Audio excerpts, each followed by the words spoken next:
The Denver Broncos may have missed out on Cooper Kupp, but in a way that might be a blessing in disguise. While many initially saw it as a big disappointment, it's important to consider that Kupp is a 32-year-old wide receiver. Head coach Sean Payton spent time in Cabo reflecting on the team's needs, and ultimately they passed on making a move for Kupp. The reason? Paying a guaranteed $45 million to an aging receiver rarely works out well in the long run. When you look at the fact that Courtland Sutton, our number one wideout, is only making a bit more than Kupp, who is 3 years older, it really doesn't add up. Now, I'll admit, the wide receiver position is one where we need to see more from our guys. If we were to run things back with the same group, I'd be a little nervous, but I'm also excited about the potential growth from guys like Troy Franklin and Marvin Mims. I truly believe we'll see major steps forward from them this year.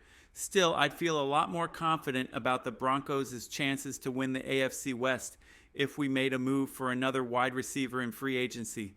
Luckily, there are a few free agents who could be great fits for the team without disrupting the young, hungry attitude we've built.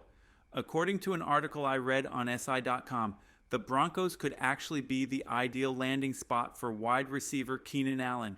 This would be a big win for the team. After all, Allen was Justin Herbert's top target in Los Angeles just 2 years ago. Adding someone like him would certainly boost our chances. The Los Angeles Chargers are also looking for someone to complement Keenan Allen, so it would be great for the Broncos to beat them to the punch and sign him, just like we did with Evan Ingram. I've watched a lot of Chicago Bears games this year, mostly because of a bet I had with a friend, where I predicted the Broncos would have a better season than the Bears. One of the biggest mistakes the Bears made was in the wide receiver department, which affected Caleb Williams' potential. Williams had so much more talent to throw to than Bo Nix, and it showed. The contrast in talent was clear, and you can see how good a player like Keenan Allen is. His route running is something you don't see often, especially from someone at his age. Keenan Allen, who will turn 33 when the season begins, is still one of the best route runners in the game. He's incredibly shifty and remains a fantastic leader on and off the field. Unlike some others, he's not a culture drain. He brings leadership and professionalism to the locker room. Not only is he skilled at running routes, but he also has the ability to make huge, game-changing catches. Just look at this insane fingertip toe tap catch he made against the Minnesota Vikings. That kind of play is rare, and it shows how impressive he still is, even in the later stages of his career. If we were to add Keenan Allen to our wide receiver room, it would be a massive upgrade. With players like Courtland Sutton, Jerry Jeudy, and Marvin Mims already on the roster, and Troy Franklin expected to take a big step forward, adding a veteran like Allen would solidify the group. It would be a huge boost for the Broncos this season. Of course, the big question with Allen is his health. He has dealt with soft tissue injuries recently, but one thing the Broncos have emphasized is how seriously they approach training and injury prevention. If we can keep Allen healthy, he could be a game changer for us. Keenan Allen would be a huge win for the Broncos if we could snatch him up before the Chargers had a chance. But what if instead of Allen, we could land someone who I think is one of the top wide receivers in this draft class, T. McMillan? Now, McMillan didn't participate in any drills at the Combine, so there were some questions about his speed. But at his pro day, he ran an impressive 4.48 40-yard dash, which is outstanding for someone who stands 6 feet 4 inches and weighs 220 pounds. His size and speed remind me of Demaryius Thomas, someone with the build of a tight end but the ability to move like a wide receiver. Some of the running backs in this draft weren't even running a 4.48, so McMillan's performance is absolutely eye-popping. NFL scouts have been talking about how if McMillan is still on the board at pick 20, he would be the steal of the draft. He's got all the tools to be an immediate wide receiver one. That said, I don't think he needs to come in and be the number one guy. We've already got a strong receiving core with Courtland Sutton, Jerry Jeudy, and Marvin Mims. The vibe and energy in that wide receiver room, especially with players like B. Nix, has been fantastic, and I don't want anyone coming in and disrupting that chemistry. It would be pretty wild to have McMillan join the team, especially considering we already have Jaquan McMillian on the defensive side of the ball. Mel Kiper, the draft expert, has actually predicted that McMillan could fall to the Broncos at 20, and if that happens, it would be a game-changing addition to the roster.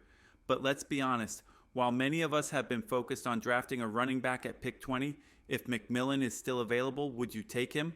Or do you think it's better to go for a running back even if the top two are already off the board by then? Personally, I don't want the Broncos to draft just for need. We should focus on getting the best player available at 20, and if McMillan is that guy, we should jump at the chance. If it happens that Ashton Jeanty or Omarion Hampton falls to us in the draft, that would be fantastic.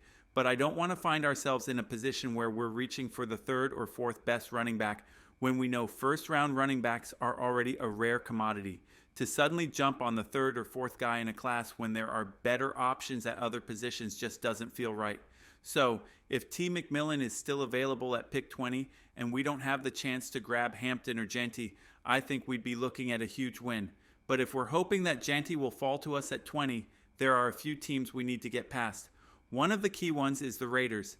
I think the best chance for Jeanty to fall past them would be if they decide to draft Shedeur Sanders with the 6th overall pick.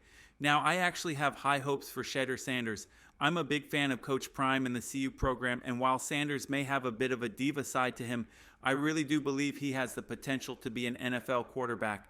If the Raiders were to bring him in as a backup to Geno Smith, that could be a great move for his long-term development. They've been friendly on social media, so it's not hard to imagine them possibly being a package deal. This could signal to other teams that if they want Sanders, they'll need to let him fall to the Raiders at 6. If Sanders does end up with the Raiders, it could mean Jeanty falls to us. But we'd also need to make sure he gets past the Dallas Cowboys. The Cowboys feel pretty good about their backfield with players like Javonte Williams, and there's been a lot of social media buzz about how great he's going to be. The other team we need to keep an eye on is the Bears. They're rebuilding, and I don't see them making a move for a running back just yet, especially with Ben Johnson working to get that team back on track. If Ashton Jeanty is still on the board at pick 20, it's time to get excited. This could turn into a real celebration. Imagine the possibilities for this team if we land him. Let me know what you think in the comments. As for T. McMillan, I think he could be an amazing fit for us as well. I see a lot of the same qualities in him as I do in Keenan Allen. A big game catcher, a playmaker, but with a younger frame. McMillan's ability to fight through double teams, paired with the chance to learn from someone like Courtland Sutton, could make him a key part of the future. Plus, adding him would help keep that young and hungry mentality intact in the locker room, which is exactly what we need. No matter who we add, one thing is clear. Our receiving core is close-knit and talented. I really believe that a great team isn't just about the players, but the culture. We saw this year that a strong team culture can carry you far, and I have confidence that Sean Payton is the one who can continue building that winning mindset in Denver.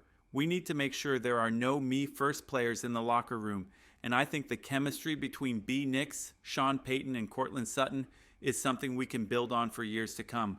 I'd love to see Sutton get a well-deserved contract extension this year. Finally, something that really stood out to me recently was hearing about how close the Broncos' offer for Dre Greenlaw was to what the 49ers put on the table. Even after the news broke that Greenlaw was headed to Denver, the 49ers tried to make a last-minute plea to bring him back. That tells you everything you need to know about what's happening in Denver right now. Sean Payton is creating something special. Players are flocking to the Broncos, and they want to be part of what's being built here. It's clear that greatness is on the horizon for this team, and we should all believe in the direction they're headed.